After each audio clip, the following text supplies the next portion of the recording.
అందరికీ నమస్కారం. అమ్మా ప్రసాద్. సోషల్ మీడియాలో వైఎస్ఆర్సీపీ కార్యకర్తలు నాయకులు కూడా పిచ్చి పిచ్చిగా ఏదేదో మాట్లాడుతున్నారు. 18 నెలల్లో కూటమి ఏం చేసింది అని మాట్లాడుతున్నారు. 18 నెలల్లో ఏం చేసింది ఆ కూటమి? రాసుకోండి, పెన్ను పేపర్ పుచ్చుకు రాసుకోండి. 18 నెలల్లో రోడ్లు వేసింది. 3000 పెన్షన్ని 4000 చేశారు.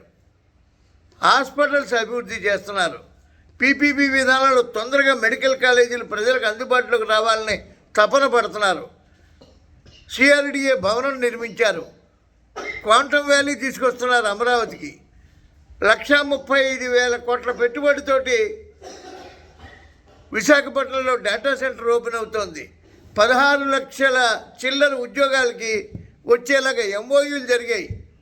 మొన్న విశాఖపట్నం సదస్సులో విదేశాల నుంచి పెట్టుబడులు విపరీతంగా వస్తున్నాయి. ఆంధ్ర రాష్ట్రం సర్వతోముఖాభివృద్ధి జరుగుతోంది. తల్లికి వందనం అనేది ఎంతమంది పిల్లలు ఉంటే అంతమందికి ఇస్తున్నారు. ఉచిత గ్యాస్ ఇస్తున్నారు. ఉచిత బస్సు ప్రవేశపెట్టారు. 18 నెలల కాలంలో. ఇంకా చెప్పాలంటే పెన్ను నిండదు, పెన్నులో ఇంక్ అయిపోతుంది, పేపర్లు సరిపోవు. మీరేం చేశారు? వ్యాపారం చేశారు.